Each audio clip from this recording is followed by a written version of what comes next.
Yang terhormat Bapak Dr. Otip Sakibi Hidayat, MPD dari Universitas Negeri Jakarta.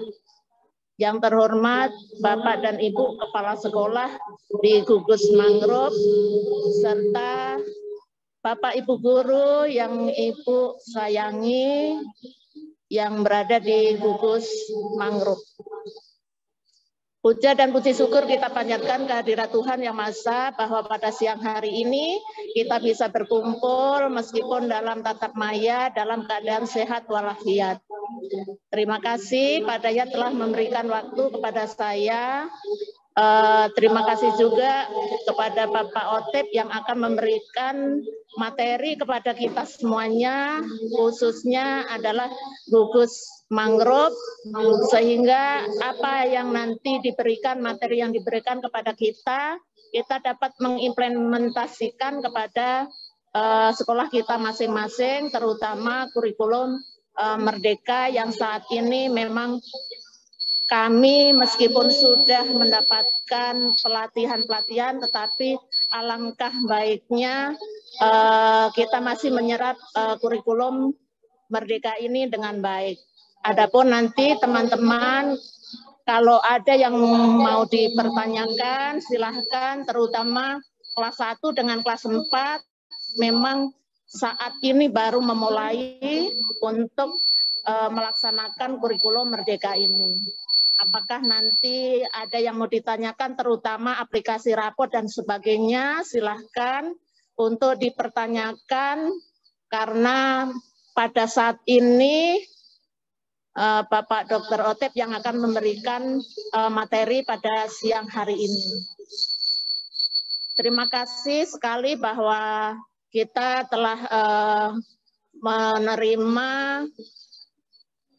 atau melaksanakan kurikulum ini, sehingga apa yang nanti kita dapatkan, kita menambah ilmu buat anak didik kita semuanya.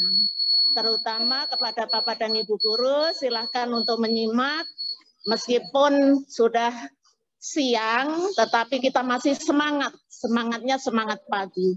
Mungkin itu yang bisa saya sampaikan, lebih dan kurangnya mohon maaf yang sebesar-besarnya. Saya kembalikan lagi kepada Pak Hidayat yang memberikan waktu kepada saya. Terima kasih. Assalamualaikum warahmatullahi wabarakatuh. Waalaikumsalam warahmatullahi wabarakatuh. Terima kasih Bu Muji selaku Ketua Gugus 2 Mangrove di Pulau Seribu Utara, bahwa Bu Muji ini harus semangat pagi Bu Muji ya, meskipun tidak siang hari harus tetap semangat pagi untuk mengikuti IKM ini. Karena kita yakin bahwa kita masih haus terkait dengan bagaimana IKM ini kita terapkan di sekolah masing-masing. Baiklah, acara selanjutnya saya kasih kesempatan untuk kepada Bu Haja Risna Murti selaku pengawas TKSD di Sudindik Kepulauan Seribu untuk memberikan arahan, masukannya, dan terkait sekaligus untuk membuka kegiatan pada siang hari ini. Pada Bu Haja Risna Murti, saya persilakan. Terima kasih Pak Dayat. Assalamualaikum warahmatullahi wabarakatuh. Waalaikumsalam warahmatullahi wabarakatuh. Yang saya hormati yaitu Pak Dr. Otip Sakibi Hidayat yang dimana sebagai dosen di UNJ. Yang saya hormati Bu Muji sebagai Ketua Gugus. Dan yang lainnya ada Bapak Kepala Sekolah dari Harapan 1, Harapan 2, dan Kelapa 01, Ibu Haji Kena, dan Ibu Bapak Guru yang hadir semua pada siang hari ini. Saya sangat bangga melihat kegiatan-kegiatan yang dilakukan oleh Gugus Mangrove pada saat hari ini. Saya ucapkan sekali lagi dari kami, yaitu Sudin Pendidikan Kabupaten Kepulauan Seribu kepada UNJ, yang dimana begitu semangatnya untuk membangun guru-guru kami yang ada di Kabupaten Kepulauan Seribu yang akhirnya nanti bisa lebih hebat lagi dari apa yang diberikan oleh dosen-dosen dari UNJ. Dan insya Allah guru kami yang ada di Kepulauan Seribu Utara ini bisa mengikuti dan tidak tertinggal, yang di mana kegiatan tersebut adalah banyak sudah guru-guru yang ada di darat sini, di kota sini, sudah banyak yang sudah baik pintar-pintar, insya Allah kita tidak tertinggal yang mengenai IKM ini. Yaitu IKM memang baru yang kita laksanakan pada tahun pelajaran baru ini, yang dimana IKM di Kabupaten Kepulauan Seribu yaitu kita mengikuti kurikulum yang mandiri berubah.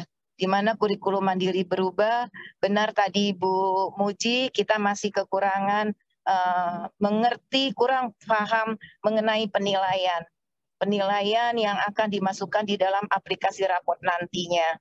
Dan yang saya harapkan adalah Pak Otip bisa memberi kepada pengetahuan mengenai IKM ini kepada guru-guru kami yang ada di Kepulauan Seribu.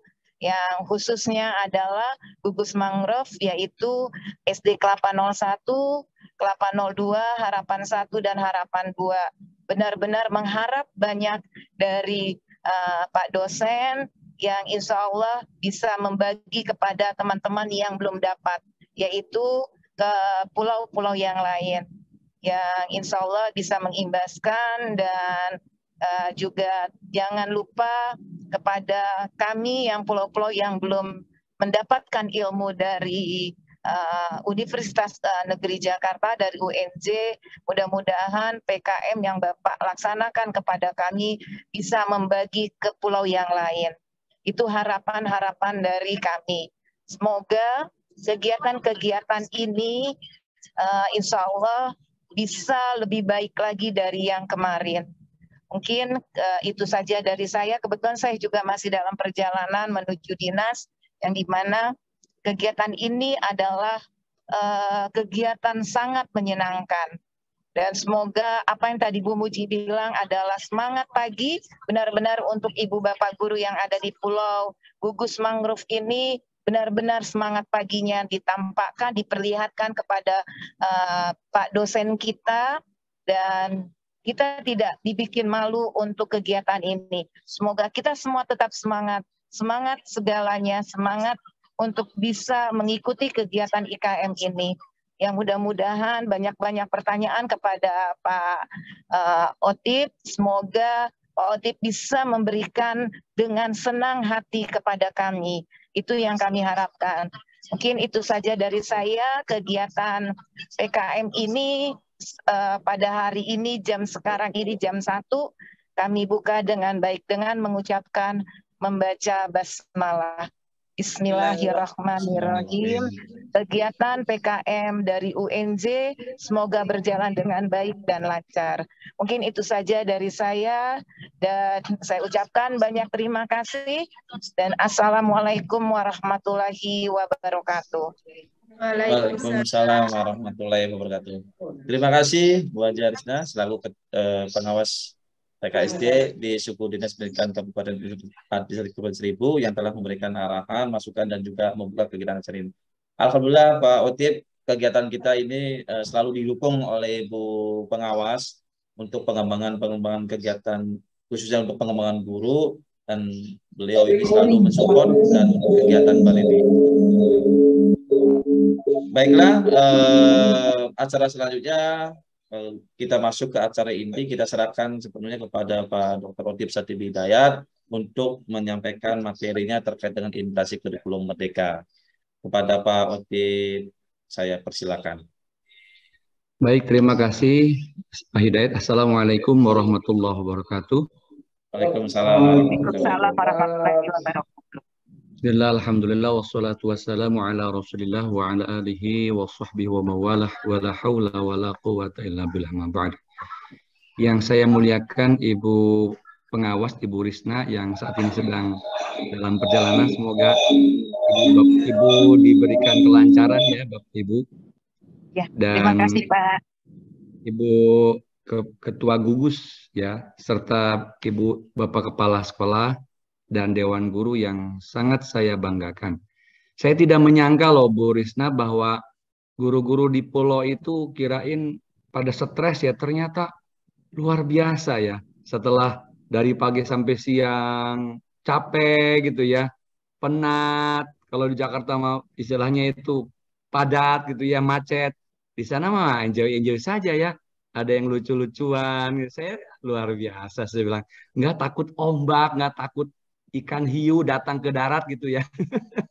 Wah ini luar biasa. Semestinya momen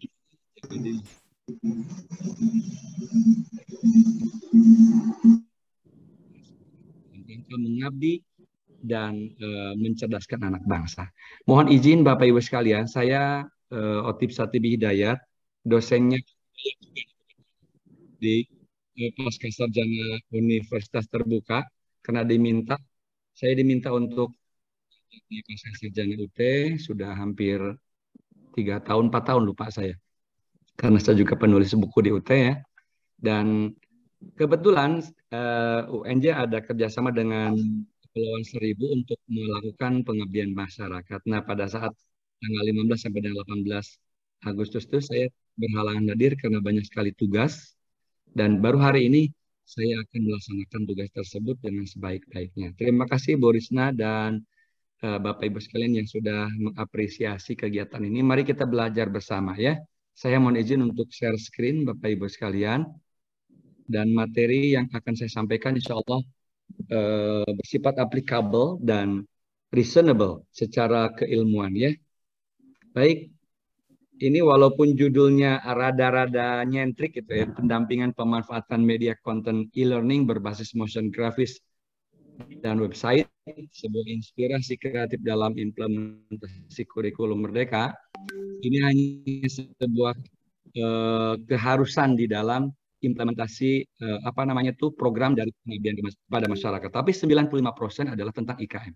Jadi betul yang dikatakan oleh Ketua Gugus dan pengawas. Silakan Ibu Bapak sekalian nanti kalau ada yang mau bertanya, barangkali saya bisa membantu. Insya Allah saya akan bantu dengan semaksimal mungkin. Kalaupun file-file yang diperlukan nanti saya berikan lewat Pak Hidayat tentunya ya. Jadi ini sedikit perkenalan saya. Ini data saya, ya. Saya berada di Jawa Barat sekarang di Bekasi, yang sering dikatakan planet Bekasi, ya. Kemudian profesi saya bukan hanya sebagai dosen, juga sebagai konsultan, trainer dan motivator serta instruktur. Nah, langsung saja waktu kita sangat terbatas, Ibu Bapak sekalian, mengapa kita harus terus belajar? Tadi Ibu pengawas luar biasa ya, memberikan apresiasi. Kalau memang diperlukan, kebetulan saya udah janji sama Pak Hidayat mau nyebrang ke pulau juga gitu, dan memang saya senang sekali daripada ke mall menghabiskan duit, lebih baik ke pulau kalau saya bisa makan enak, bisa santai gitu ya Pak Hidayat ya. Nah, dalam rangka itu saya ingin mencoba mengetuk. Ibu Bapak ditakdirkan oleh Allah Subhanahu wa taala, Tuhan yang Maha Esa, kita ini berada pada tuntutan keterampilan abad 21. Nah, jadi guru yang profesional selain juga harus menerapkan tuntutan kurikulum Merdeka dalam program IKM tersebut, itu ada irisan dengan 8 standar atau 8 keterampilan yang harus dimiliki oleh seorang guru di abad 21. Kalau tidak, sekali lagi Ibu Bapak sekalian, kalau Ibu Bapak sekalian tidak memiliki persiapan untuk menguasai 8 keterampilan ini, ya Ibu Bapak, mohon maaf, tidak bakalan bisa berkembang. Tidak bisa menjadi orang yang punya pendidikan mumpuni, tidak diberikan kesempatan untuk menjabat jabatan fungsional atau struktural, dan lain sebagainya. Makanya saya memulai sebelum IKM ini, ada 8 standar seorang guru profesional wajib memiliki keterampilan di abad 21. Pertama adalah kuatkan Ibu Bapak sekalian ya, kemampuan untuk menjadi pemimpin, leadership. Leadership itu bukan hanya memimpin orang lain dan orang-orang di dalam tugas kita seperti anak-anak, tetapi memimpin diri sendiri jauh lebih sulit.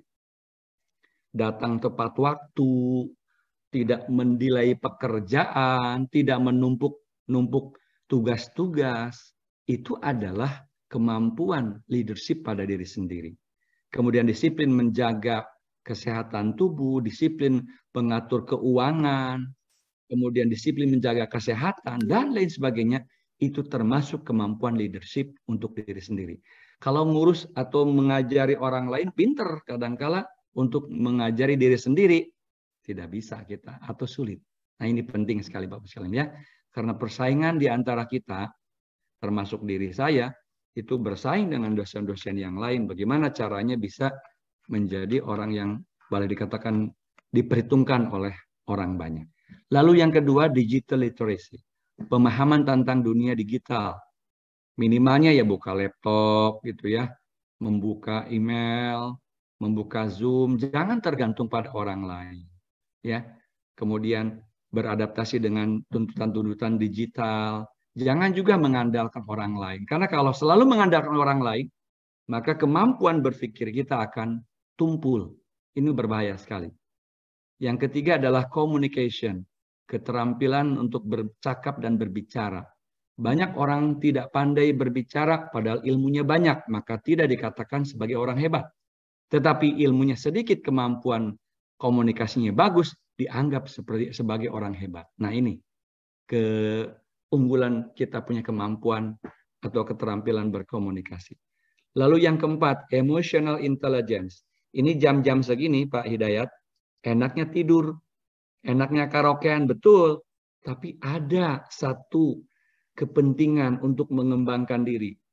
Emotional intelligence, kecerdasan mengendalikan emosi.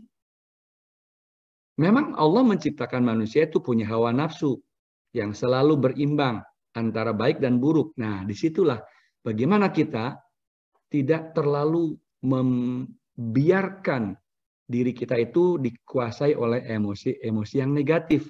Malas untuk belajar, malas untuk bekerja. Nah, kemampuan mengelola kemalasan inilah yang dikatakan dengan emotional intelligence. Saya singkat-singkat saja ya.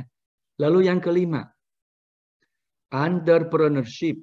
Nah, kurikulum Merdeka ini amat sangat memberi peluang kepada ibu bapak sekalian melakukan entrepreneurship.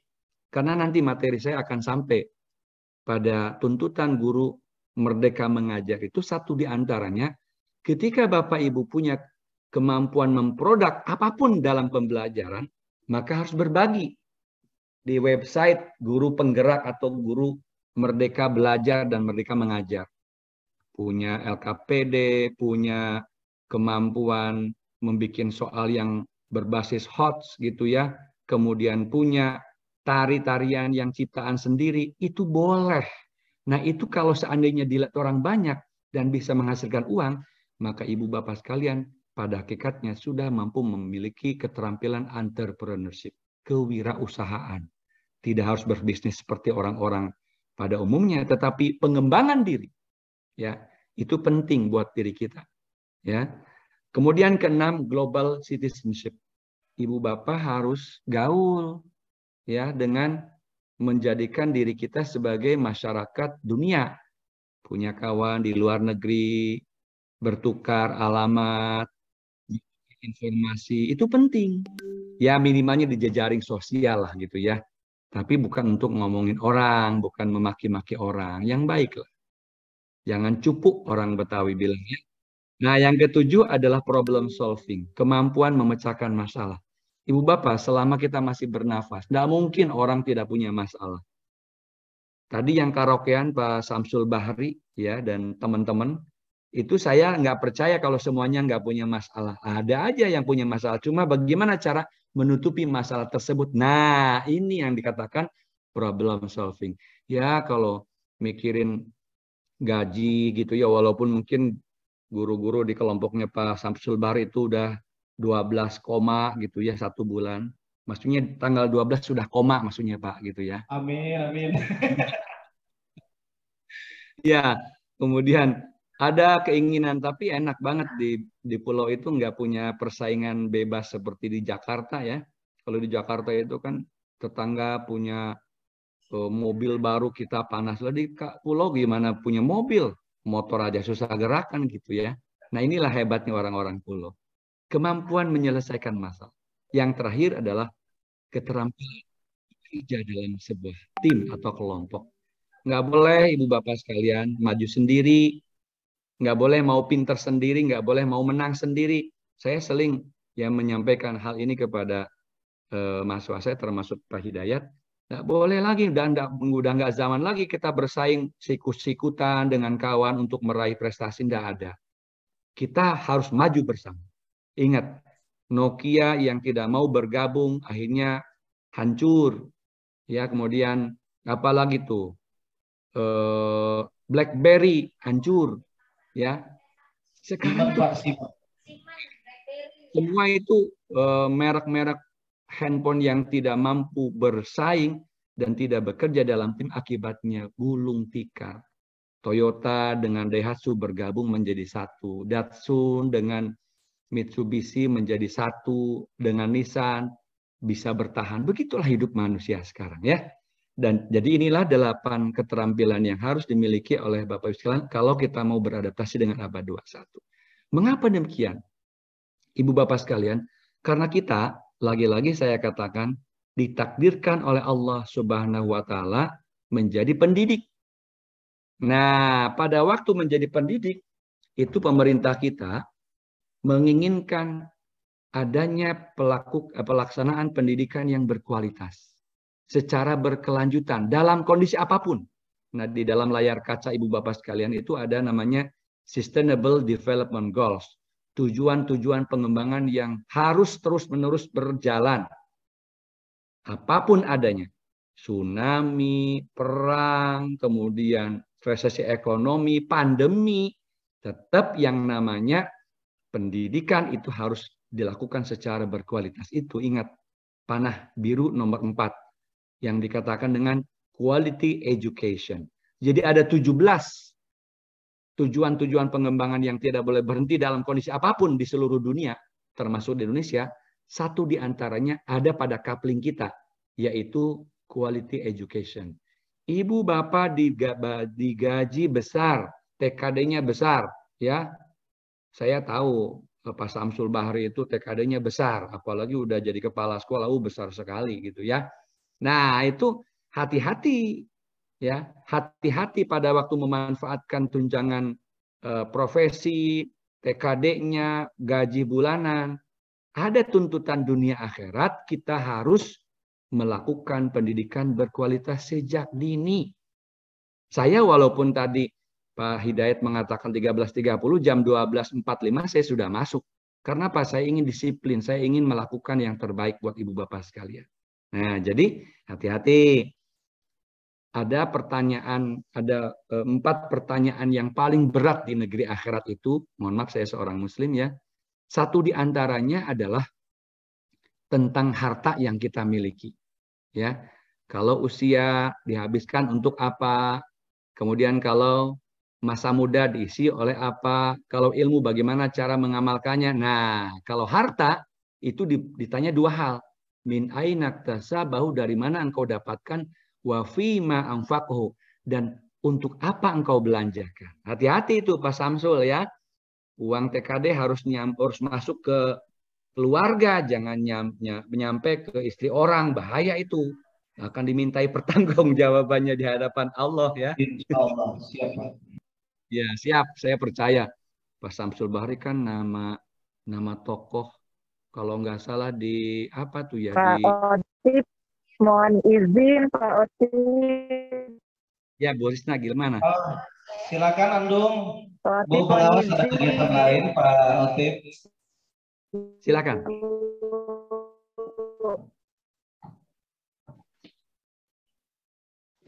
Iya, Ibu kayaknya ada jaringan itu ya, jaringan. Ya, silakan Ibu. Otip, mohon izin. Listen dulu udah sampai Samsul. Iya, nggak apa-apa. Baik, terima kasih banyak. Baik, Bapak Ibu sekalian, kita lanjut ya. Jadi Ibu Bapak sekalian, mohon maaf ya Pak Samsul, saya menyapa Bapak supaya akrab lah. Jadi begitu ya Bapak misalnya. Demikian kita selalu bekerja dengan keras. Jadi ini sebuah gambar woman is seseorang bekerja keras, but it is not making progress. Tetapi dia tidak punya hasil. Nah, jadi zaman sekarang itu tidak lagi harus bekerja keras, tapi and the other is working smart.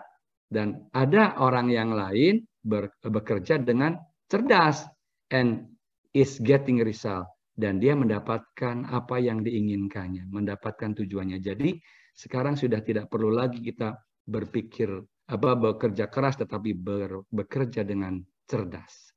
Nah, untuk itulah mari kita sekilas mengenal tentang kurikulum merdeka. Jadi kurikulum merdeka ini merupakan pengembangan dari kurikulum 2013 yang sudah disederhanakan, lalu diuji cobakan pada tahun 2021 dengan istilah kurikulum merdeka, ya. Tepat pada tahun 2022 dengan nomor keputusan Menteri Pendidikan, Budaya, Riset dan Teknologi nomor 56, maka mulai tanggal 18 Juli 2022 itu kita dipilihkan terutama di sekolah negeri, ya, kelas 1 dan 4 itu diusahakan untuk bisa menerapkan kurikulum merdeka. Nah, ketika berbicara masalah merdeka, Ibu Bapak sekalian, ini saya tambahkan informasi. Sebenarnya Mas Menteri itu menetapkan merdeka dalam 3 hal. Pertama, kurikulum itu sendiri yang merdeka. Yang kedua, merdeka mengajar. Dan yang ketiga adalah merdeka belajar. Jadi kurikulumnya merdeka, gurunya mengajarnya merdeka, dan anak muridnya juga belajarnya merdeka. Seperti apakah ketiga merdeka tersebut? Kita akan bahas satu persatu. Nah, Ibu Bapak sekalian, inilah fondasi awal mengapa Mas Menteri Nadiem itu ingin menerapkan kurikulum merdeka. Jadi berprinsip pada filosofi Ki Hajar Dewantoro yang diambil dari filosofinya yang berjumlah 3. Pertama, pendidikan itu menuntun, bukan menuntut. Kamu harus bisa ini, kamu harus bisa itu. Nah, ini kadang-kala kita menuntut pada anak dengan tidak memahami kapasitas awal dari kemampuan anak itu sendiri. Ingat ya, pendidikan itu menuntun, bukan menuntut. Lalu yang kedua, berhamba pada anak. Artinya, yang menjadi fokus perhatian, tujuan, dan pengembangan itu bukan diri guru, tetapi diri anak. Makanya student active learning atau student center itu menjadi filosofi yang sama dengan prinsip dari filosofi Ki Hajar Dewantoro, yaitu berhamba pada anak. Artinya guru harus memprioritaskan apapun kepentingan demi anak. Nah, itu ya. Lalu yang ketiga, mencapai keselamatan dan kebahagiaan. Mencapai keselamatan itu artinya kemampuan anak menguasai apa yang dibuat oleh target kurikulum, yaitu capaian pembelajaran, baik kognitif, ya, afektif maupun psikomotor, dan kebahagiaan. Kata-kata kebahagiaan itu adalah tuntutan psikologis. Ketika anak belajar, tidak boleh anak itu dalam kondisi tidak bahagia. Sekali lagi saya katakan, ketika anak belajar, maka anak itu tidak boleh tidak bahagia. Tetapi harus didesain bagaimana caranya agar anak itu belajar dalam kondisi bahagia. Makanya perlu ada yang dikatakan dengan joyful learning. Inilah 3 dasar kita menerapkan kurikulum merdeka. Jadi bukan hanya kurikulumnya merdeka saja, tapi anaknya juga harus mendapatkan kebahagiaan. Nggak boleh lagi ada cubitan yang menyakitkan, atau tamparan atau pukulan dari seorang guru, nakut-nakutin minta dikurangin nilai. Kemudian apalagi ya yang membuat anak jadi trauma, ya, beban PR terlalu banyak. Itu tidak boleh. Jadi harus betul-betul diciptakan pembelajaran itu membuat kebahagiaan buat anak. Nah, itu ya, atau joyful learning. Nah, ini tadi yang saya terangkan tadi ya. Ini sedikit Bapak Ibu sekalian, sebenarnya kurikulum merdeka ini dan isinya itu tidak barang baru kalau menurut kami di perguruan tinggi. Sebab menurut kurikulum yang pertama kali berlaku di Indonesia itu pada 1947, 2 tahun setelah merdeka, di sini sudah ada Ibu Bapak. Silahkan dilihat. Ya, di sini yang tulisan warna biru dan berbackground kuning Di situ dikatakan pendidikan yang diajarkan pada tahun 1947 lebih menekankan pada pembentukan karakter manusia Indonesia merdeka. Tuh. Jadi kurikulum merdeka bukan barang baru kalau dilihat dari sejarah akademiknya atau sejarah pendiriannya. Kemudian pada tahun 1964, Ibu Bapak sekalian, ya, di situ juga pada poin ketiga pembelajaran dipusatkan pada program Pancawardhana atau 5 ranah, 5 domain, ya, yaitu moral, kecerdasan, emosional atau artistik, keprigelan, keterampilan, dan jasmani. Nah, kelima program ini muncul di sekolah penggerak, ya.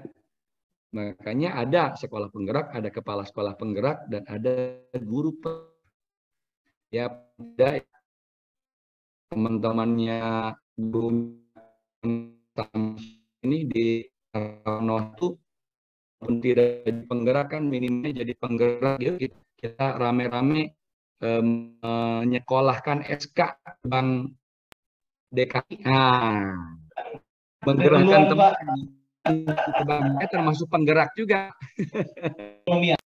Penggerak perekonomian.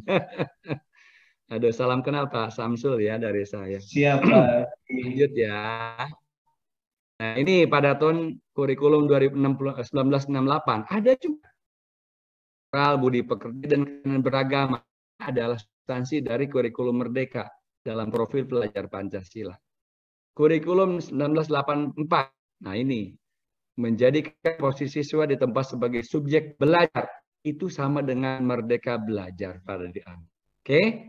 Sehingga kesimpulannya menurut Ki Hajar Dewantoro, pendidikan adalah daya upaya untuk memajukan bertumbuhnya budi pekerti, ya, kemudian dengan itulah Bapak Ibu sekalian sejarah ternyata kurikulum merdeka bukan barang baru kalau dilihat dari filosofinya. Nah, tetapi kebaruannya itu ada di sini Bapak Ibu sekalian. Ini ada tulisan, ada tulisan namanya Generation Era, Trend and Characteristic. Artinya era generasi yang saat ini sedang ngetrend dan karakteristiknya. Ibu Bapak lihat, saat ini kita berada pada tahun 2020 sampai dengan 2025, ya. Itu ternyata, sekali lagi saya katakan, ternyata generasi yang dihadapi oleh anak-anak kita itu atau anak kita itu bukan lagi generasi Z, tetapi generasi Alpha. Apa itu? Ini yang berwarna kuning di sini yang saya bergerak-gerak sini. Generasi terakhir 25 tahun terakhir. Nah, cirinya mereka ini adalah Google Kids, anak-anak yang lahir di dunia dalam era perlambatan pertumbuhan ekonomi dan meluas, benar.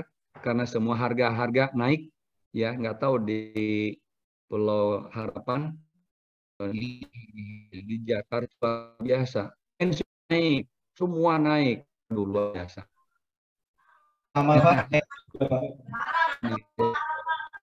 Baik, lebih high tech, lebih cepat mengadaptasi teknologi, berpendidikan, materialistis daripada generasi sebelumnya. Itu anak zaman sekarang. Dan lebih fokus pada teknologi daripada gurunya ketika mengajar. Hanya ini adalah kondisi karakteristik anak didik kita, yaitu generasi alpha yang sering dikatakan dengan generasi kids.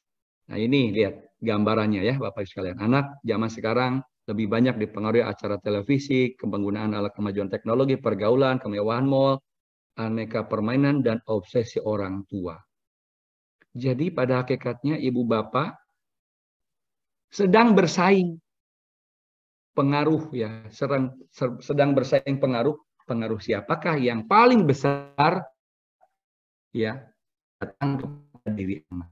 Kalau ternyata ibu bapak guru mengajarnya ala kadarnya saja, maka jangan heran kalau anak diajarin pernah taat, nggak pernah mau mendengar, karena mungkin yang disajikannya sudah basi, karena mungkin yang disajikannya sesuai dengan kebutuhan anak, Gurunya masih menggunakan papan tulis hitam putih, ya. Sementara anaknya menggunakan gadget dan internet, kuota dan lain sebagainya. Ya bagaimana mungkin anaknya akan nurut? Karena yang disajikan sudah basi. Nah ini ya Bapak Ibu sekalian. Ini boleh dilihat gambarannya, anak-anak zaman sekarang tidak pernah terlepas dari handphone, termasuk ibu bapak juga. Pelatihan-pelatihan kalau handphone jalan terus. Bisa jadi begitu itu. Emang begitulah kondisi zaman sekarang ya. Nah, saya ingin sampaikan ibu bapak sekalian. Latar belakang kurikulum Merdeka ini muncul karena ada satu ilmu baru. Ya, kalau Pak Hidayat mungkin sudah dapat dalam perkuliahan saya ya. Yaitu namanya Education 4.0. Ibu bapak sekalian, kalau kita mendengar revolusi industri 4.0, maka kita di dunia pendidikan seharusnya saat ini sudah belajar tentang Education 4.0. Di mana pendidikan pada tahap keempat itu, revolusi pendidikan pada tahap keempat itu, menemukan satu ilmu namanya hetagogi. Ini ibu bapak sekalian, saya kusturnya bergerak-gerak ya. Hetagogi, yaitu ilmu yang mempelajari bagaimana cara mendidik anak dan menjadikannya sebagai pusat atau center dalam berbagai macam pembelajaran. Nah, jadi hetagogi itu adalah ilmu yang mempelajari cara mendidik anak dan menjadikan anak sebagai pusat aktivitas pembelajaran. Itu hetagogi. Cirinya ada 6. Pertama, ibu sekalian, personalized learning, pembelajaran yang berpusat pada kepentingan perseorangan. Jadi ini kalau ibu bapak mau belajar, sebenarnya kita diperbolehkan membuat berbagai macam perbedaan. Makanya kalau di dalam kurikulum Merdeka Berubah tadi Ibu Risna menyampaikan, seharusnya sudah bisa memberikan contoh di mana ibu bapak sekalian mampu menyajikan materi antar satu anak dengan kelompok anak yang berbeda, itu juga pendekatannya berbeda, materinya berbeda. Maka kita kenal dengan namanya RPP berdiferensiasi. Artinya RPP yang berbeda. Nah ini dalam rangka personalized learning, pembelajaran yang memperhatikan kepentingan perseorangan. Lalu yang kedua ciri daripada hetagogi adalah digitalized and virtual classroom. Kita menyajikan atau mengadakan kelas-kelas virtual dan media-media digital. Ibu bapak sekalian ya. Jadi ayo belajar teknologi. Ini makanya di sini saya akan menyisipkan contoh dari karya saya dengan mahasiswa. Bagaimana kita menyajikan pelajaran PPKN menjadi sesuatu yang menarik buat anak. Bukan diceramahkan terus. Tapi disajikan materinya dengan berbentuk digital dan virtual classroom. Lalu yang ketiga cirinya adalah smart technology. Kita betul-betul menguasai bagaimana caranya ibu bapak sekalian menguasai berbagai macam kemajuan teknologi sebagai pelengkapan pada waktu kita mengajar. Ya. Jadi jangan biarkan, sekali lagi jangan biarkan ibu bapak tenggelam dalam kemalasan untuk belajar teknologi. Karena kalau ibu bapak sekalian tenggelam dalam rasa malas untuk belajar teknologi, maka ingat, ASN sekarang sudah tidak lagi akan mengangkat pegawai negeri untuk satpam dan supir. Nah, bisa jadi suatu saat kalau kepala sekolah atau kalau guru tidak mampu mengoperasionalkan teknologi, bisa jadi diberhentikan di masa usia muda. Karena ada kemungkinan yang namanya pegawai negeri itu akan dieliminir sesuai dengan kebutuhan pertuntutan zaman. Jadi smart teknologi itu bagian integral dari ibu bapak sekalian yang harus dimiliki kekinian dan kebaruan saat ini. Yang keempat adalah augmented virtual reality.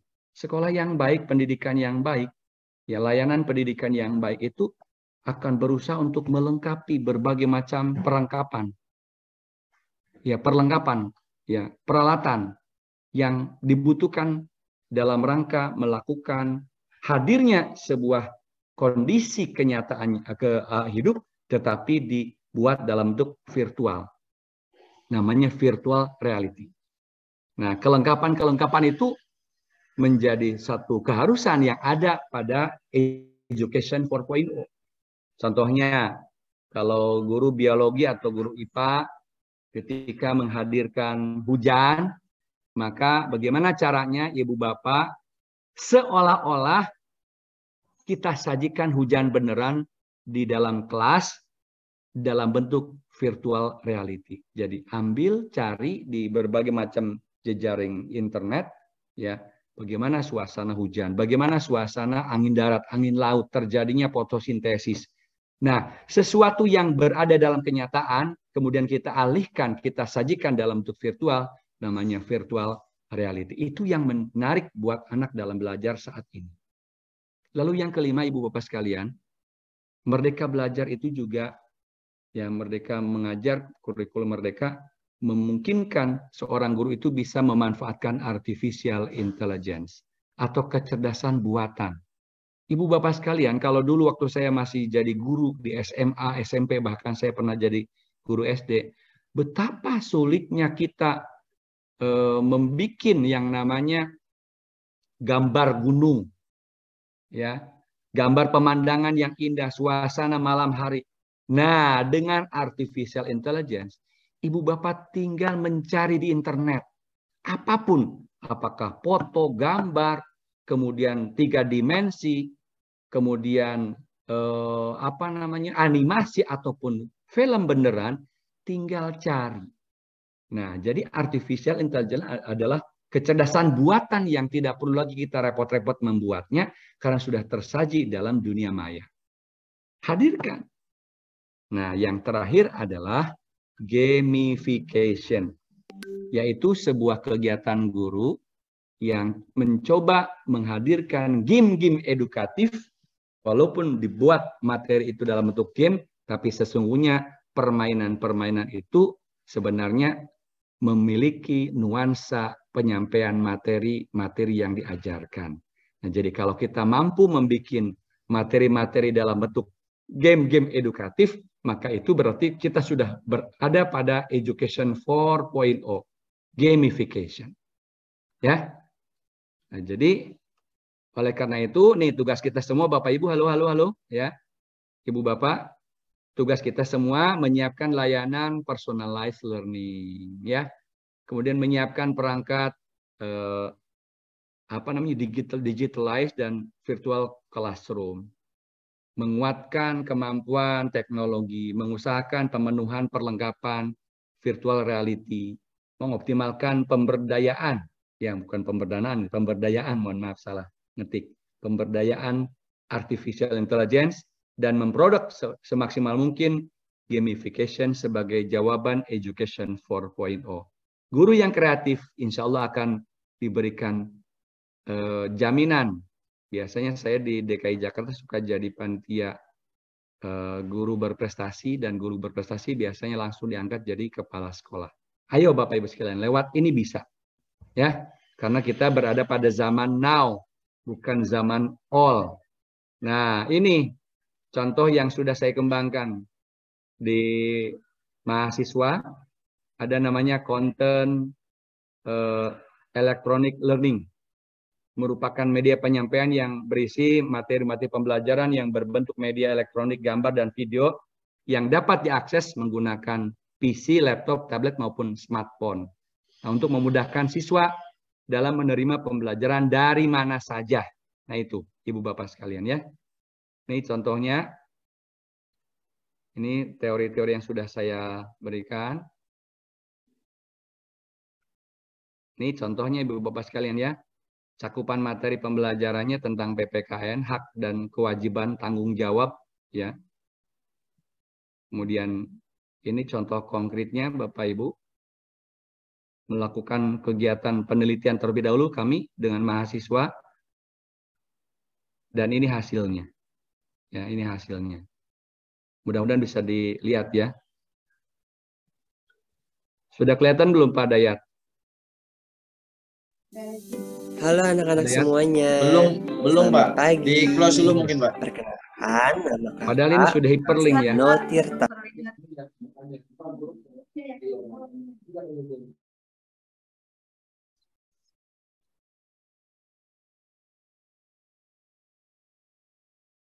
Saya sudah lihat Pak. Khusus untuk siswa kelas 5 Pak sekolah Hidayat sudah dasar. lihat belum sekarang? Materi pendidikan Sudah, Pak. Pancasila dan Sudah. Kewarganegaraan yang akan diambil dari buku tematik terpadu tema 4, yaitu Ini karya saya dengan tentang hak mahasiswa dan Bapak Ibu kewajiban sekalian, Pak Hidayat, serta ya. tanggung jawab. Hasil penelitian. Sebelumnya, kalian sudah mengetahui belum apa itu hak dan kewajiban? Hak adalah sesuatu yang mutlak dimiliki oleh setiap individu, atau bisa disebut juga sebagai sesuatu yang harus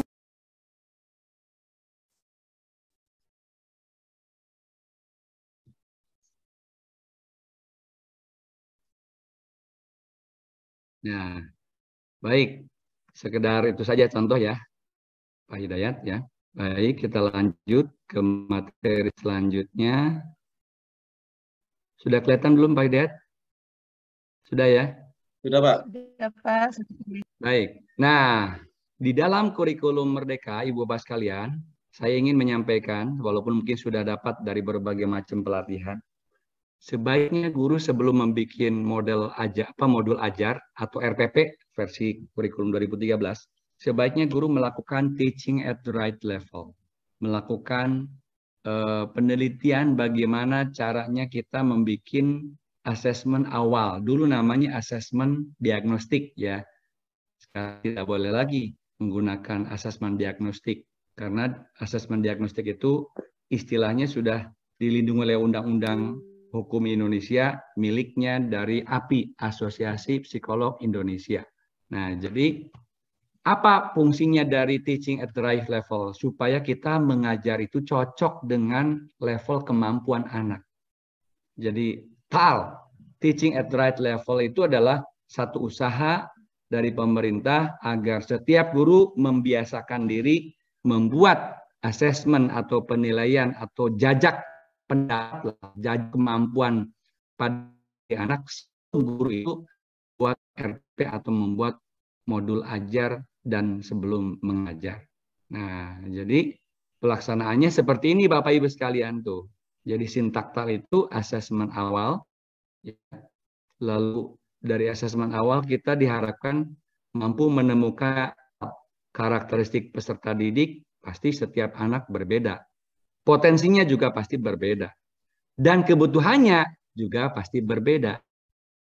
Nah, setelah membuat asesmen awal, menghasilkan 3 catatan tersebut, maka baru kita menyusun rencana proses pembelajaran. Perangkat bahan ajar, kelompokan siswa, Pak Hidayat, Pak Samsul ya. Jadi, di satu kelas itu dalam rangka implementasi kurikulum Merdeka itu, kita mengelompokkan anak-anak yang cerdas, setengah cerdas, atau yang biasa-biasa saja, atau yang on. Tapi jangan dibilangin, ini kamu kelompok yang on, ya nggak boleh begitu. Artinya apa? Supaya kita memberikan materinya tidak bisa pukul rata. Sekali lagi, tidak boleh pukul rata kita memberikan pembelajaran di kurikulum Merdeka itu. Tetapi yang benar adalah menyajikan materi yang sesuai dengan kebutuhan mereka masing-masing. Nah, begitu Bapak Ibu sekalian ya. Nah, sehingga dengan kata lain, kalau Ibu Bapak sekalian mampu menyajikan kegiatan asesmen awal, maka guru akan bisa menyajikan gaya belajar dan mengajarnya sesuai dengan kebutuhan anak. Ini di depan laptop Ibu Bapak sekalian ada 3 macam gaya belajar anak didik. Ya, anak didik ada yang senangnya kalau belajar berbantuan gambar. Ada anak didik yang senangnya belajar dengan menyentuh, memegang, bergerak, atau melakukan. Ada anak yang juga bisa belajar kalau ada iringan suara atau musik. Nah, jadi kegiatan guru melakukan asesmen awal, ya, dalam rangka ini juga Ibu Bapak sekalian.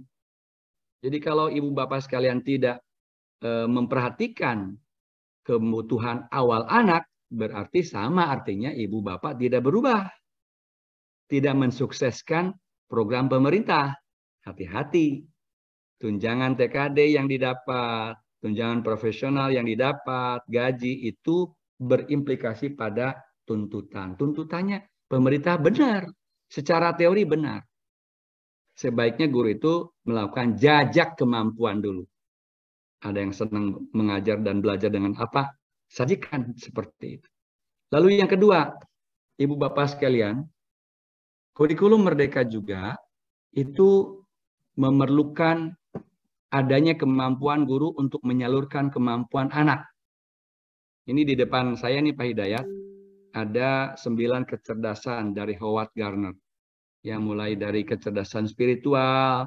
Kalau kita temukan anak senang belajar agama, maka kita berikan porsi lebih pada anak tersebut. Jangan samakan antara anak yang senang beragama dengan yang tidak senang beragama. Bagi anak yang senang beragama, berikan lebih latihannya. Matematika juga demikian. Senang matematika, latihan. Jangan, namanya adil itu bukan harus sama, tapi sesuai kebutuhan. Nah, gitu ya.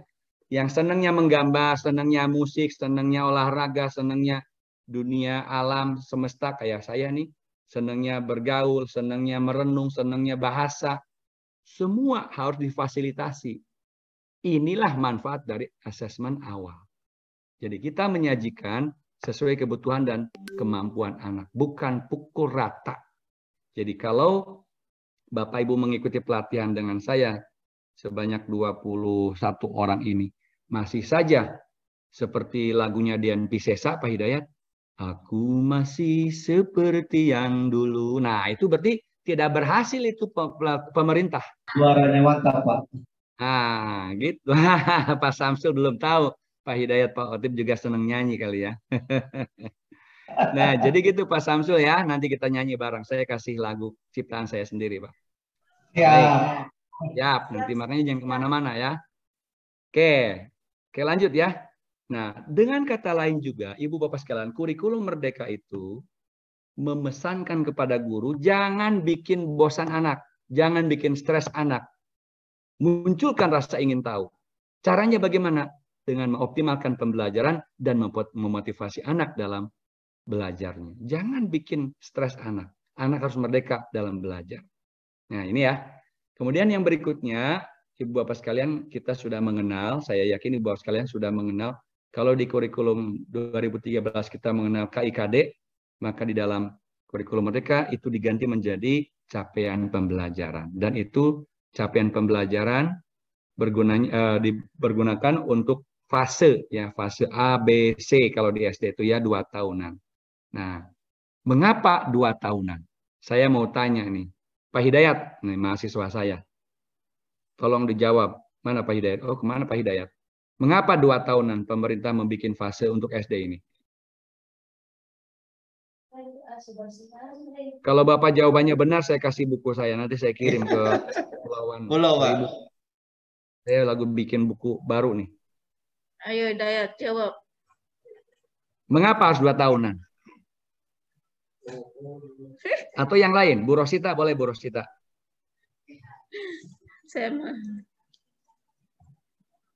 Yang benar jawabannya saya kasih buku gratis, benar.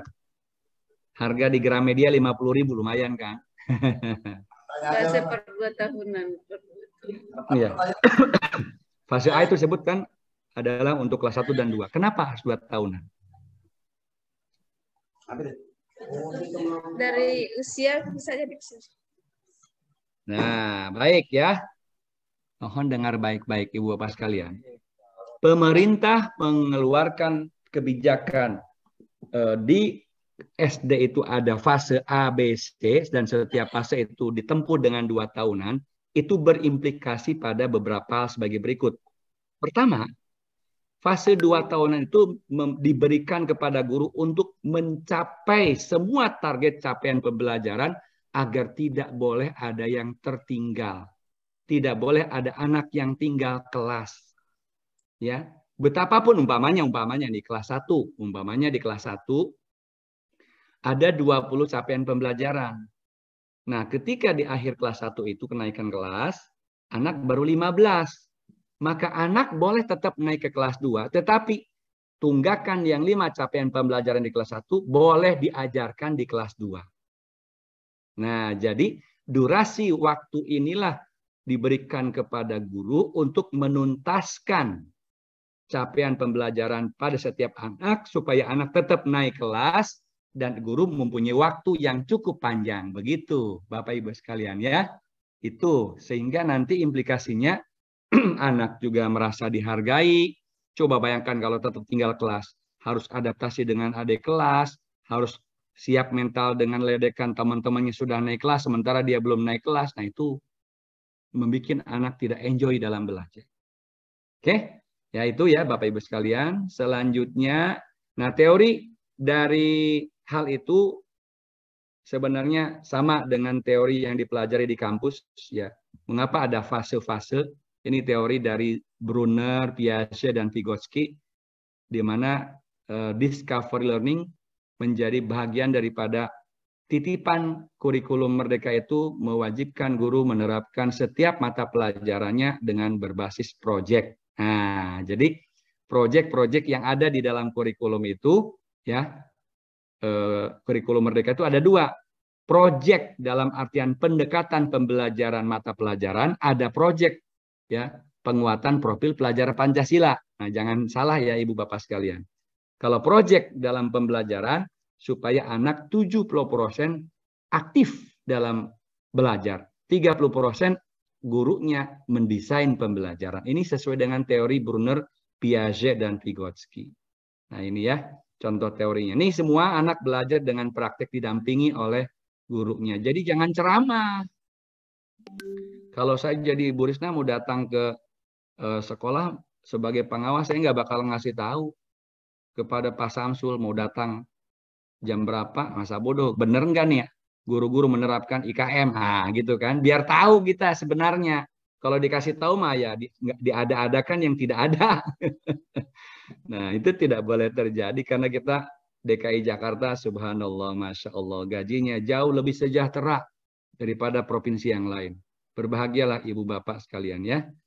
Baik, nah ini contoh yang Vygotsky juga sama ya. Nah ini contoh Ibu Bapak sekalian, bagaimana guru ilustrasi ya. Film ini film ilustrasi, di mana guru kalau betul-betul mampu menyajikan materi cocok dengan kebutuhan anak, pasti anak semangat. Ini contoh saja.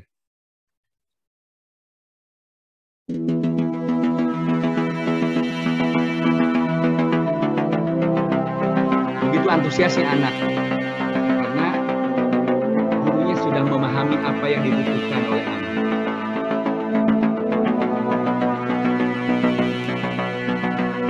Ini namanya pendidikan itu menuntun, bukan menuntut. Berhamba pada anak.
Ya, begitu ceritanya.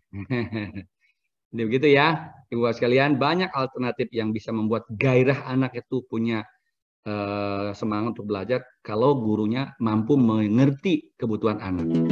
Oke, sekarang kita mencoba belajar tentang perencanaan pembelajaran pada kurikulum Merdeka. Jadi, Ki Hajar Dewantoro itu, Bapak Ibu sekalian, ketika berbicara masalah pembelajaran, kurikulumnya itu bukan hanya cukup untuk mengerti. Kata Ki Hajar Dewantoro, cobalah jadi guru itu, setelah membuat anak jadi mengerti, ajaklah anak untuk merasakan, ngerasa. Jadi tidak boleh kita hanya, anak-anak sudah ngerti, udah Bu Guru, oke, kalau gitu kita latihan soal. Bikin latihan soal. Anak mengerjakan, gurunya ngobrol di kantor. Nah, itu tidak boleh lagi. Setelah mengerti, ada kewajiban guru, kata Ki Hajar Dewantoro, dan ini diambil oleh kurikulum Merdeka, supaya mengajak anak merasa. Artinya ada aktivitas. Dan ngelakoni, ada totalitas anak untuk melakukan tanpa harus disuruh oleh guru. Nah, ini penting. Ngerti, ngerasa, dan ngelakoni. Makanya ada project di situ ya. Oke, lanjut. Nah, kemudian Ibu Bapak sekalian, Merdeka mengajar. Nah, kita yang pertama tadi kurikulum Merdeka, yang Merdeka kurikulumnya. Sekarang Merdeka mengajar, berarti gurunya merdeka. Apa sih hakikat Merdeka mengajar itu? Ternyata Merdeka mengajar itu, Bapak Ibu sekalian, ya tugas guru yang merdeka itu adalah pertama, dia harus mengajar. Yang kedua, dia harus tetap belajar. Dan yang ketiga, dia harus berkarya. Nah, gitu ya Bapak Ibu sekalian ya. Jadi kalau mengajar sudah dianggap cukup, tidak mau belajar lagi. Oh, saya kan sudah berpengalaman berpuluh-puluh tahun, ada 15 tahun katanya. Iya, kalau mengajarnya benar. Nah, tetapi kalau mengajarnya salah, bukan pengalaman namanya, tapi penglamaan. Ya, bukan pengalaman, tapi penglamaan. Makanya perlu belajar terus. Pak Otip sampai sekarang tuh masih terus belajar. Ya, makanya belajar, mengajar. Nah, terus berkarya. Proyek-proyek yang Ibu Bapak kerjakan dengan anak murid, apabila punya prestasi yang luar biasa, bisa dipamerkan, bisa dipoto, bisa divideokan, diupload di dunia maya, di situs ini contoh-contohnya kegiatan belajar mengajar, video inspirasi, pelatihan mandiri, itu semua adalah karya guru dan siswa. Jadi dengan kurikulum Merdeka ini, guru diharapkan banyak belajar, ya, di samping mengajar, dan juga punya karya, mari berbagi. Jadi jangan hanya cukup dengan kegiatan rutin. Itu tidak cukup bagi mereka yang mau belajar. Ya, dan harus berkarya. Nah, berkarya itu buktinya, bukti karya, guru dapat membangun portofolio hasil karyanya agar dapat saling berbagi inspirasi dan berkolaborasi. Silahkan Ibu Bapak sekalian. Dan ini kalau jadi pegawai negeri, Ibu Bapak, kalau di posting di YouTube, waduh, nilainya bagus. Nilainya bisa 20 poin itu angka kreditnya itu. Lumayan ya, sama dengan sebuah karya ilmiah. Oke. Nah, ini bukti-bukti karyanya bisa di-upload melalui publikasi karya ke platform Merdeka, Rekanan Guru, dan lain sebagainya ya. Nah, ini contohnya. Mohon maaf Ibu Rosita, bukan berarti saya show off atau sombong ya. Sibuk saya. Usia 54 tahun, tapi saya masih mewajibkan 1 tahun itu 1 buku. Ini buku-buku karya saya. Alhamdulillah selama jadi dosen di UNJ dan UT ya. Dan ini yang terbaru, yang Oktober nanti, bulan Oktober 2022 akan muncul, dan ini sekarang sedang naik cetak di layout oleh penerbit. Jadi bukti-buktinya ini saya bukan hanya ngomong, kadang-kala pengawas ngomong doang. Nah, atau tidak ngomong karena dia tidak punya karya. Kalau saya berani ngomong karena saya punya karya. Nah, jadi Bapak Ibu pun bisa. Pak, saya kan cuma guru. Jangan salah. Guru olahraga bikin senam. Guru tari bikin tari-tari baru. Guru bahasa Indonesia bikin puisi. Guru sejarah bikin video animasi. Banyak hal yang bisa diperbuat oleh Ibu Bapak sekalian. Kalau Ibu Bapak mau berubah. Nah, jadi ingat, ada 3 kata kunci. Kurikulum Merdeka, Merdeka mengajar, dan di dalam Merdeka mengajar ada 3 tugas. Pertama mengajar, yang kedua belajar, yang ketiga adalah berkarya. Itu Bapak Ibu guru. Nah, ini contoh janji saya kepada Pak Samsul ya. Mohon Ibu Bapak sekalian, saya juga tidak mau ketinggalan, mau nyanyi. Ini karya saya sendiri terbaru ini. Silakan dinikmati sambil saya istirahat sebentar.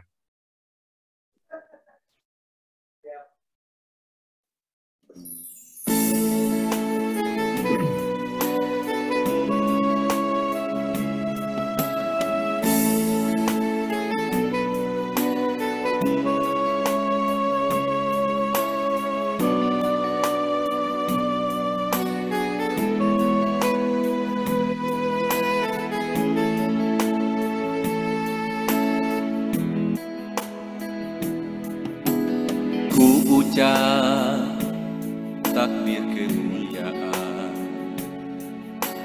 ku tatap sajadah yang panjang, ku jaga kekhusyuan niat, aku menghadap panggilan-Mu Allah. Kau tempat aku mengadu, Kau tempat untuk aku mengharap, Kau Maha Pengasih Penyayang, terimalah sujudku, kening wajahku tertunduk malu menghadap-Mu Sang Pengampun sepanjang waktu. Dalam sujudku ku bawa serta penyesalan dosa-dosa dan kehilafan. Saat terindah sujud menghadap-Mu, saat terdekat aku dan Khaliqku.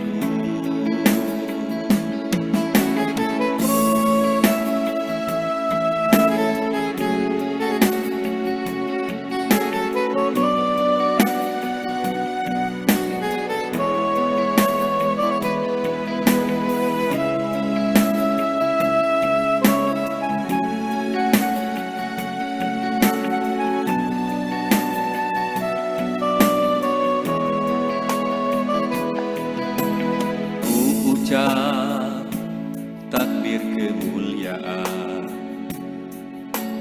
ku tatap sajadah yang panjang, ku jaga kekhusyuan niat, aku menghadap panggilan-Mu Allah.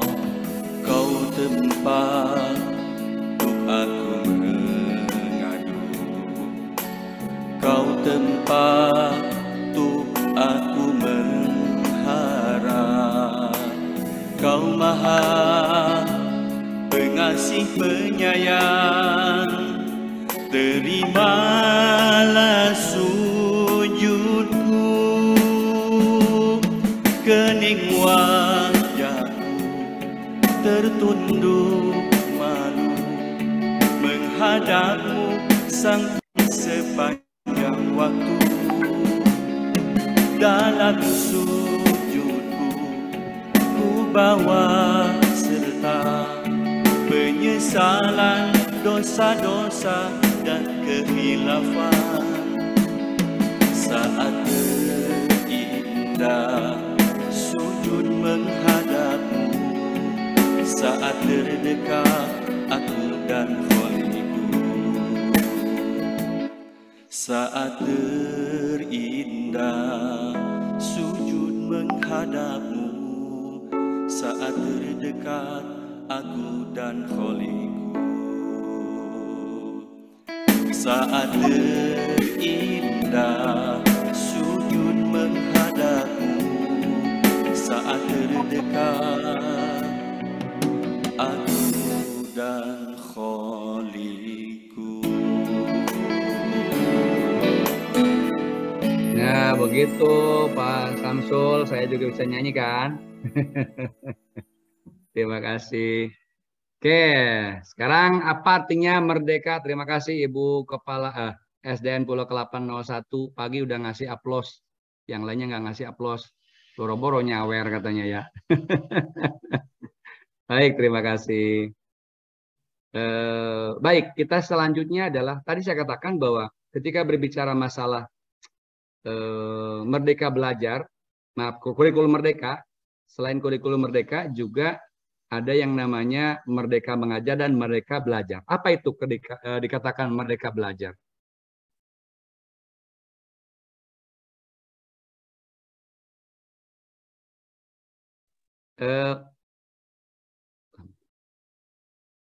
Pintunya ditutup. Ya.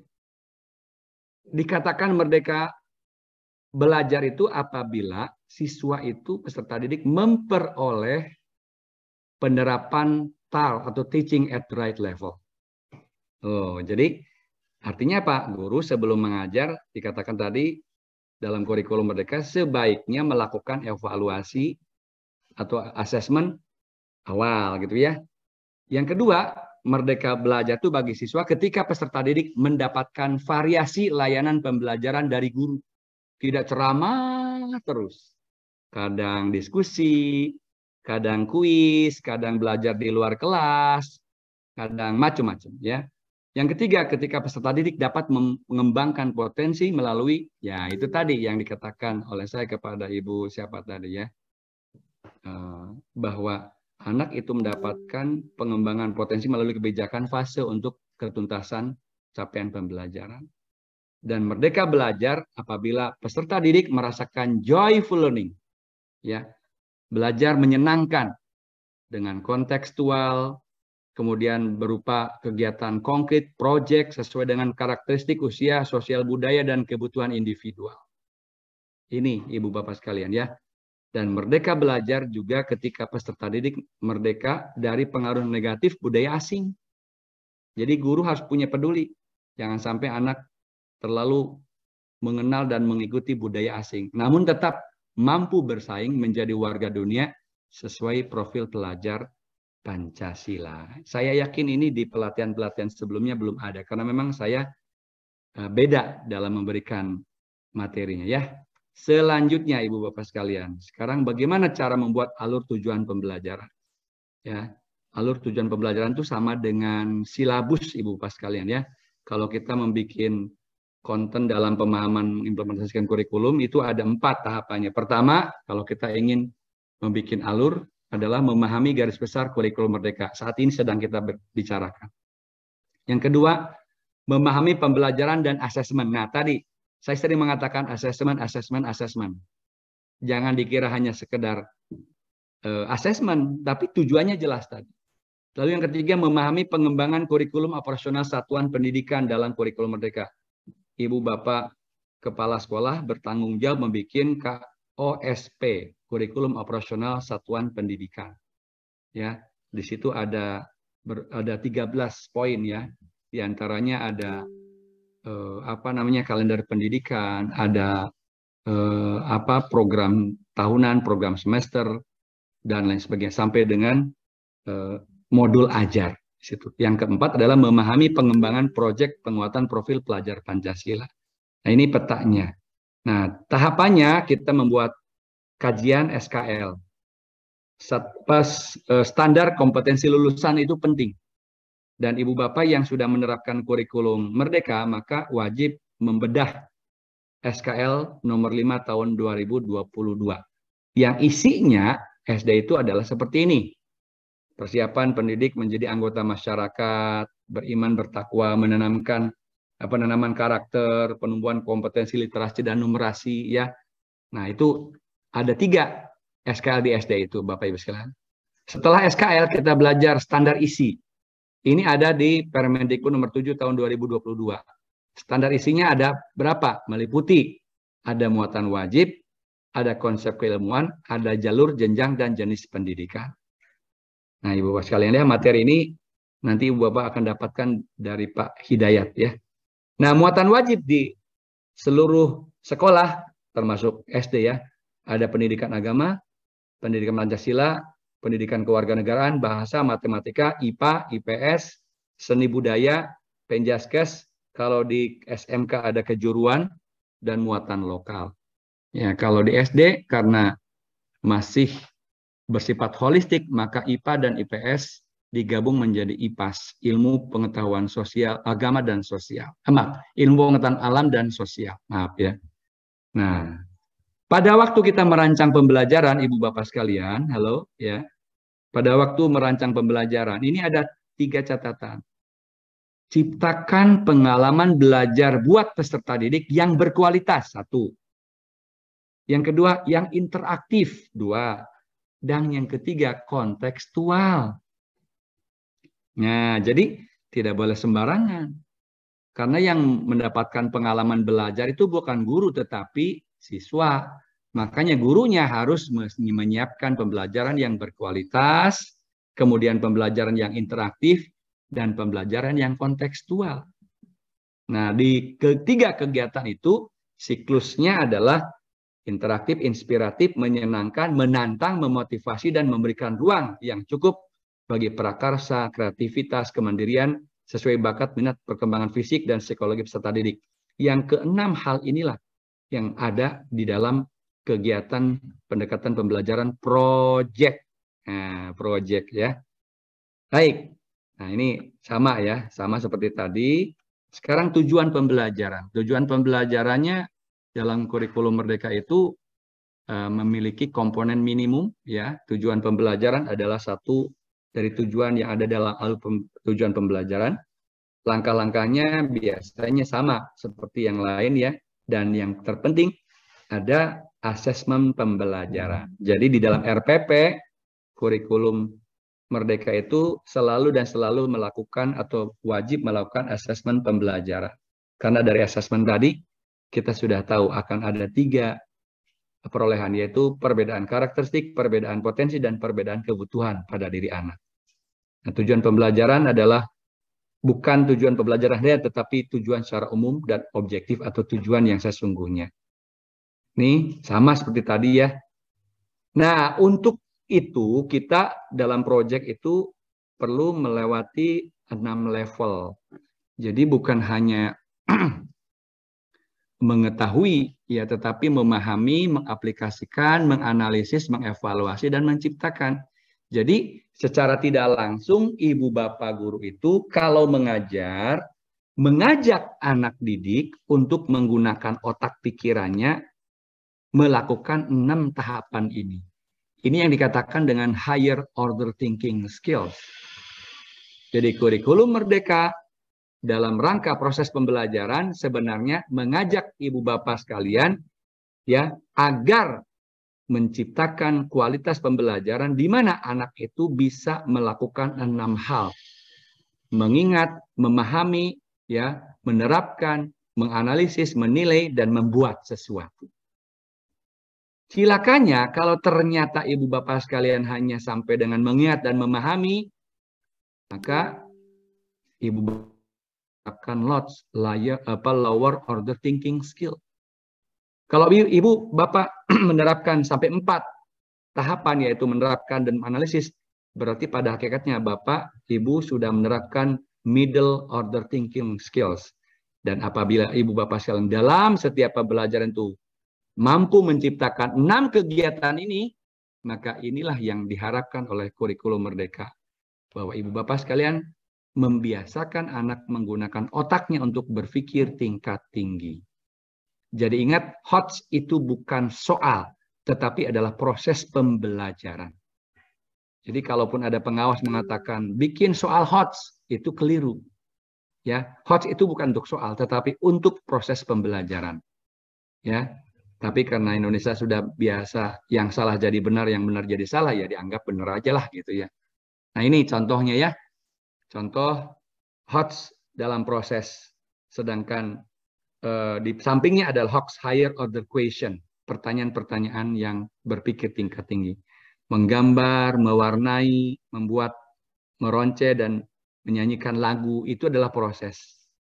HOTS-nya ini contoh pertanyaan yang berbasis pada pembiasaan berpikir tingkat tinggi, namanya higher order question. Siapa yang pernah ke Taman Bunga? Jawabannya pasti saya. Lalu meningkat lagi pertanyaan lanjut. Apa saja yang kakak ada di taman bunga? Ini agak susah jawabnya.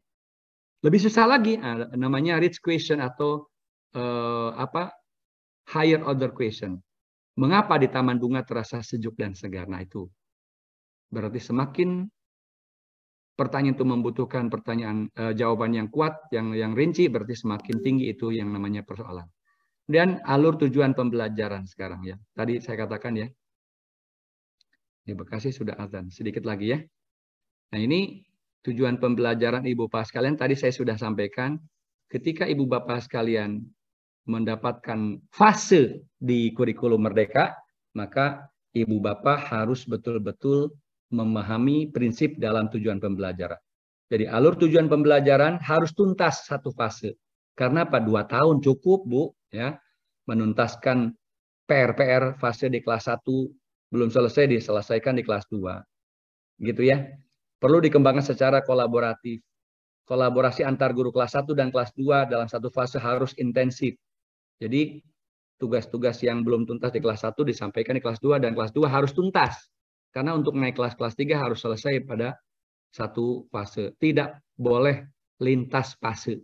Ya, tidak perlu lintas fase. Jadi boleh diadakan tidak naik kelas apabila lintas fase. Jadi anak kelas 2 mau kelas 3 ternyata di fase kelas 2-nya belum tuntas. Nah, boleh tinggal kelas.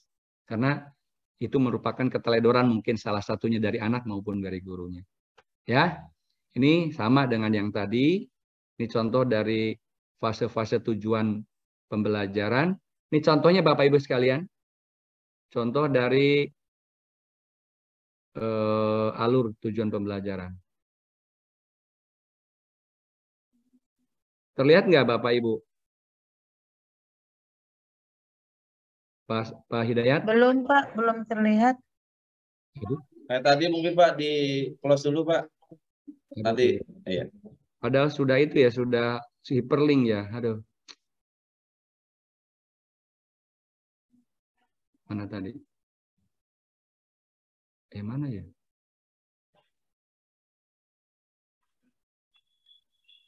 Apa tadi alur ya? Iya Pak, alur Pak. Mana alur? alur. Salam. Ini dia. Nah, ini Pak ya contohnya alur tujuan pembelajaran. Nanti saya kasihkan ke Pak Hidayat kalau perlu ya. Contoh yang saya terangkan tadi ya. Ini semuanya lengkap. Semua mata pelajaran ya.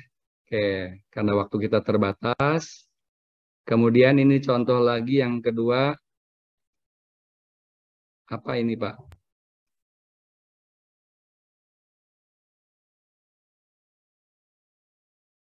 Apa itu? Oh, sama saja. Sama-sama. Alur juga sama. Oke.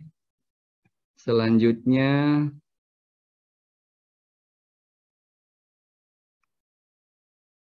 Assessment. Tadi saya katakan ya, ingat Bapak Ibu sekalian. Bedanya perilaku Ibu Bapak sekalian antara kurikulum Merdeka dengan kurikulum 2013. Di kurikulum Merdeka sebelum membuat RPP, sebelum membuat modul ajar, itu diwajibkan sebenarnya melakukan assessment awal. Ya, untuk membuat yang tadi saya katakan, supaya ada pengetahuan guru, karakter anak, gaya belajar anak, potensi anak, dan kebutuhan anak. Jadi kita menyajikan materi sesuai dengan kebutuhan anak. Ini contoh membuat RPP diantaranya ya. Ini modul-modulnya, modul ajar, sama seperti itu ada informasi umum, informasi inti, dan lampiran. Ini contohnya mudah-mudahan keluar nih. Yang terbaik. Sama tidak kelihatan Pak Hidayat? Tidak Pak, mungkin Bapak ketika itu dipindahin aja Pak, share screen-nya Pak. Kenapa? Dipindahin aja share screen-nya tadi, misalkan buka link baru, mungkin Bapak pindah ke file. Ini sudah? Sudah terlihat. Nah ini contohnya, ini adalah modul ajar IPAS di kelas 4 Ibu Bapak sekalian. Dari mahasiswa saya namanya Ibu Seni, waktu kuliah S2 dengan saya. adalah kepala sekolah batch pertama sebagai kepala sekolah penggerak di sekolah penggerak. Ini di Bali, ya. Ini informasinya lengkap. Nah, munculnya dari mana itu? Di mana itu hasil daripada asesmen ini? Di sini Bapak Ibu sekalian. Nah, ini target. Coba perhatikan Bapak Ibu sekalian. Ini target peserta didik. Kategori peserta didik ada visual 10 orang, auditori 5 orang, kinestetik 13 orang.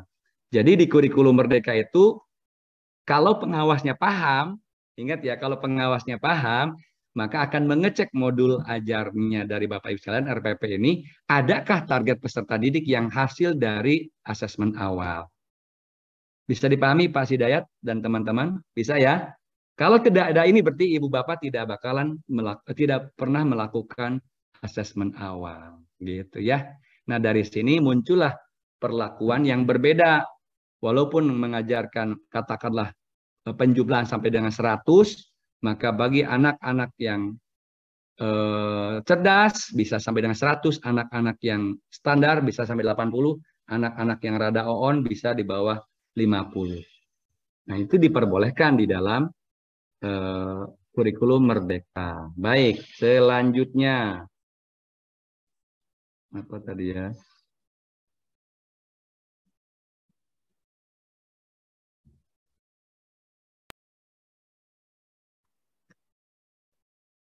Nah, terakhir nih profil pelajar Pancasila ya. Profil pelajaran Pancasila ini saya sudah jelaskan. Jadi walaupun sebenarnya Mas Menteri ini agak ceroboh karena PPK itu belum dicabut.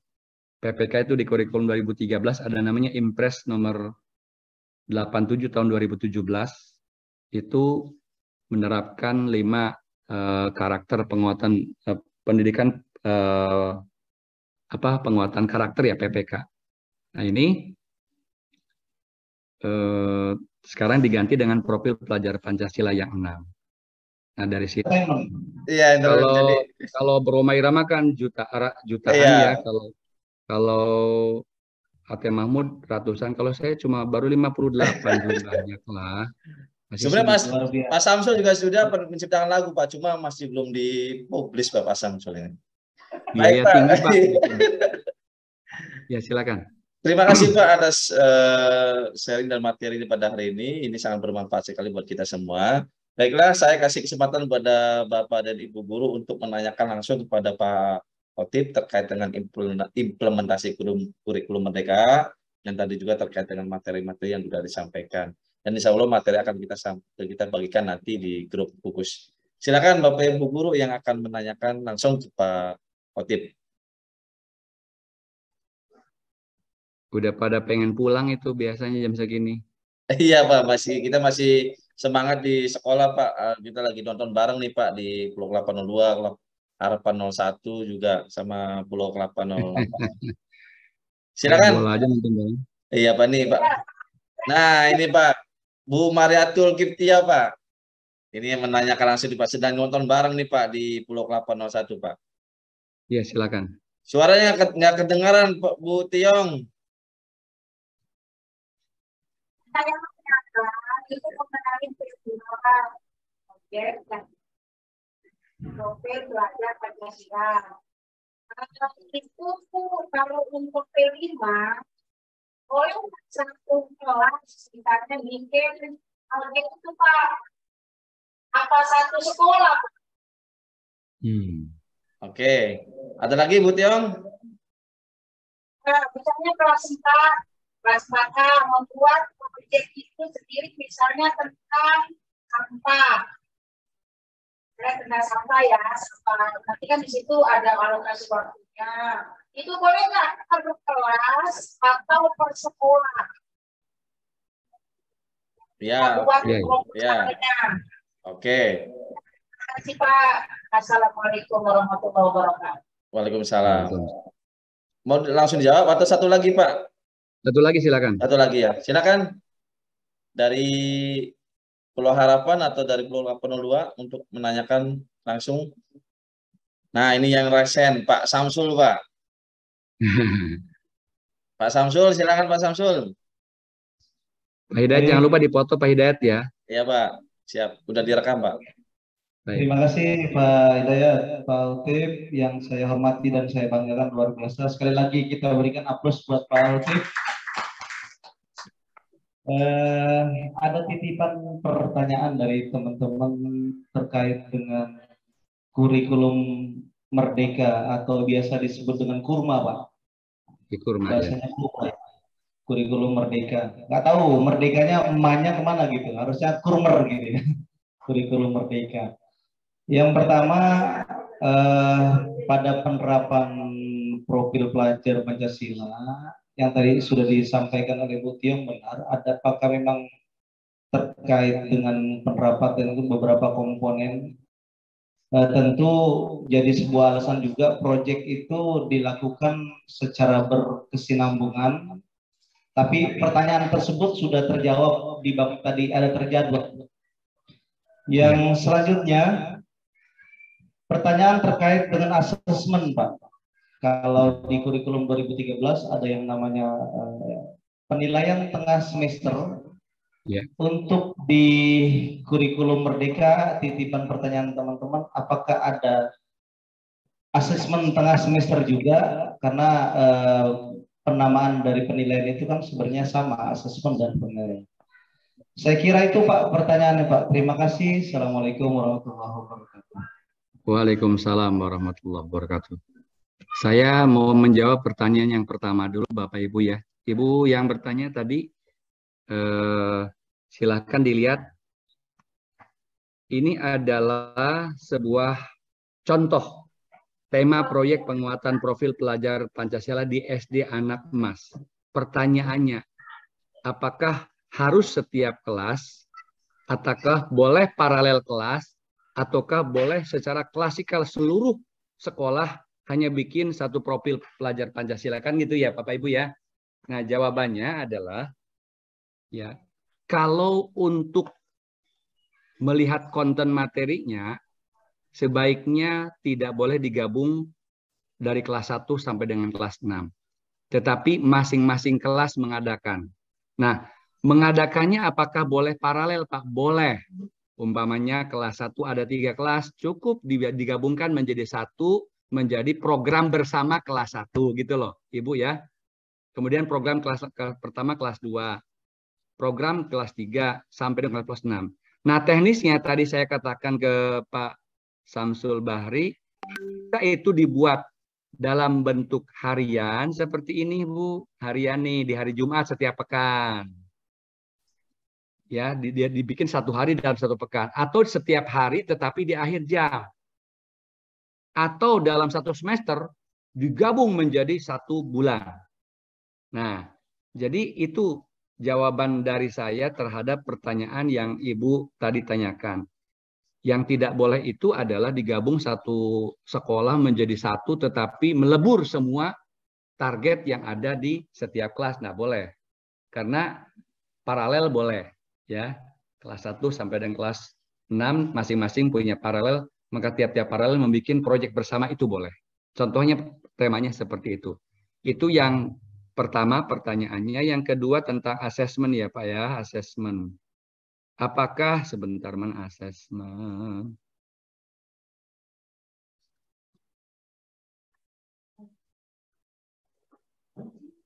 Nah ini Pak Samsul ya.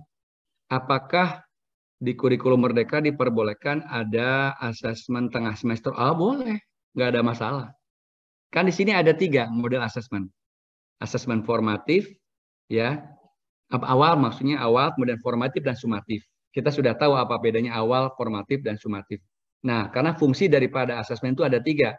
S, learning sebagai proses pembelajaran, for learning, ya, dalam proses pembelajaran, of learning, bagian yang tidak dapat dipisahkan dalam pembelajaran. Jadi, apalagi di swasta, Pak Samsul, saya punya 18 sekolah swasta binaan saya. Itu malah diwajibkan ada pembagian rapot bayangan. Kalau nggak ada begitu, uang nggak masuk, Pak. SPP-nya pada nunggak, kan repot. Begitu Pak Samsul ya. Iya Pak. Bisa menjawab tidak Pak Samsul? Satu lagi Pak, barangkali Pak. Ketika di akhir tahun nanti terkait dengan proyek profil Pancasila, ya,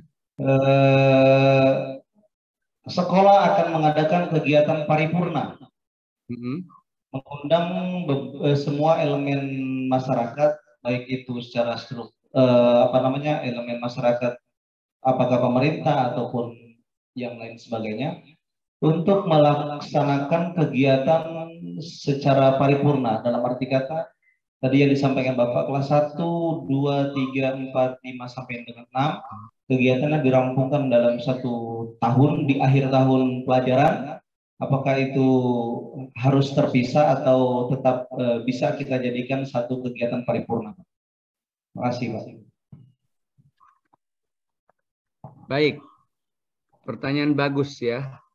Jadi, apakah boleh ada kegiatan paripurna di akhir semester atau akhir tahun? Digabung antara pembagian rapot. Justru itu Pak, bagusnya. Jadi kalau bisa pada waktu Bapak Kepala Sekolah, Ibu Kepala Sekolah mau mengadakan pembagian rapot, maka silahkan adakan pameran karya proyek pelajar Pancasila itu dalam bagian integral dari kegiatan paripurna tersebut. Boleh. Kalau memang dibikin dalam satu kelompok. Model ketiga tadi Pak Samsul, yaitu dikelompokkan dalam 1 bulan. Nah, jadi bulan profil pelajar Pancasila dan pameran karya serta kegiatan paripurna boleh, Pak. Kalau dibikinnya per 1 semester. Nah, tapi kalau umpamanya mau dipisahkan, dicicil aja per hari boleh. Kan ada 3 cara tadi ya. Oke, cukup ya? Baik Pak, terima kasih Pak. Sami-sami. Pak Hidayat, silakan. Oke Pak, kalau tidak ada terima kasih Pak atas penjelasannya. Mungkin kita sudah cukup Pak ya, udah pukul 15.40. Kita juga mungkin guru-guru mungkin akan ada kegiatan lain. Kita cukup atau tambah lagi Pak? Cukup Pak, cukup. Cukup aja ya. Baik, terima kasih pada Bapak dan Ibu guru yang sudah hadir sampai saat ini, khususnya pada gugus 2 Mangrove Kepulauan Seribu Utara ini yang sudah menyaksikan ataupun mengikuti webinar kegiatan Zoom ini terkait dengan implementasi kurikulum Merdeka. Mudah-mudahan ini sangat bermanfaat sekali dan kita bisa terapkan, artinya kita bisa merefleksi diri apa yang disampaikan oleh Pak Otip ini bisa kita terapkan nanti khususnya mungkin di kelas 1 dan kelas 4 terkait dengan kurikulum Merdeka. Nah, saya juga terima kasih banyak Pak ya sudah berbagi ilmu dengan guru-guru kita di Kepulauan Seribu Utara Pak. Mudah-mudahan silaturahmi kita ini tetap berjalan Pak. Kita juga masih membutuhkan pencerahan dan materi-materi dari Bapak terkait dengan berbagai model pembelajaran yang lebih inovatif lagi Pak, agar guru-guru di Pulau Seribu ini semakin berkembang dan memiliki karya yang seperti Bapak ini, karya buku dan sebagainya. Seperti itu, terima kasih banyak Pak, dan mohon jangan bosan-bosan Pak ya, bisa bersilaturahmi dengan guru Pulau Seribu Pak ya. Dan saya mau ke sana kok, insya Allah kapan-kapan. Siap Pak. Siap. Pak Samsul, siap. Siap, kita karaokean Pak Samsul ya. Iya. Kita karaokean. Siap. Sekali snorkeling Pak. Iya. Siap. Oke, terima kasih sekali lagi, terima kasih banyak Pak ya sudah bisa bergabung, dan kepada Bapak dan Ibu guru. Saya akan mengirimkan link daftar hadir dan link kuesioner kepuasan pada materi hari ini. Saya kirimkan di grup gugus Mangrove. Insya Allah nanti silakan Bapak dan Ibu guru untuk mengisinya. Nanti Insya Allah kita menyediakan sertifikat ya Pak Samsul ya, dan sertifikat dari gugus Mangrove, dan Insya Allah ini bisa bermanfaat untuk portofolio kita sebagai guru, sebagai pengembangan diri. Amin. Mungkin itu saja Pak Otip dan Bapak Ibu guru sekalian, karena waktu juga sudah sore, kita juga mungkin akan bergegas pulang, akan kita tutup dengan bacaan alhamdulillah bersama-sama. Alhamdulillah. Alhamdulillahirrahmanirrahim. Terima kasih Bapak Ibu ya. Sama-sama Pak. Salam buat keluarga Pak. Sehat selalu Pak. Oke, assalamualaikum. Waalaikumsalam. Waalaikumsalam. Otip. Bu Hanum, terima kasih Bu Hanum kayaknya tadi mau nanya Bu Hanumnya, tadi telat. Pak Haji Jamil, terima kasih Pak Haji sudah ada makan. Oke, Pak Haji. Pak Haji ya, terima kasih Pak Haji.